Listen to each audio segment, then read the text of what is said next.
All right, you can see after learn, it's giving me some data down here. It'll tell me which questions I've missed and which ones I've never missed. So based on one learn session, I'll know that I need to work on suspense, limited omniscient, and objective narrator. After that, I can go to different options. I don't use spell very much, but you can use it. You can explore this on your own. We'll go back to test and examine that later, but right now I want to look at matching. And you can see that to complete the matching game, I have to make everything disappear, and I'll drag corresponding items onto each other to make them disappear. So we're matching the terms and definitions. The catch is the timer. Students really enjoy beating their best time, and I'm very competitive, and I find this interesting as well. So we're going to click Start Game, and I'm going to try to beat my best time of 57.4 seconds. So the way I'll do that is I will take the term, and I will try to find the definition so that I can make it disappear. Once they match, they disappear.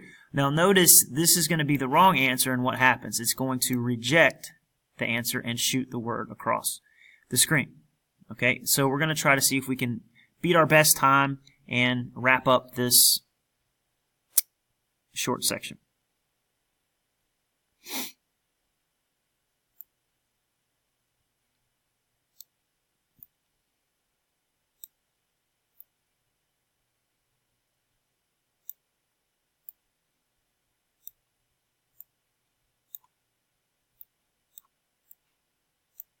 Look at that.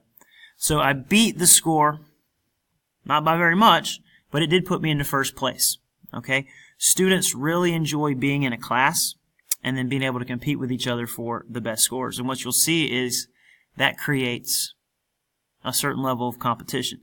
Some students don't thrive under that, but some students I've noticed that don't always engage with studying or don't always prepare for vocabulary with the opportunity to be first and earn a trophy. It seems to engage them. Again, not everyone's learning style, but for those competitive students that you have, it's a great option. So I can always play again, or I can exit out. But this is the match feature. Really enjoy students competing on the classroom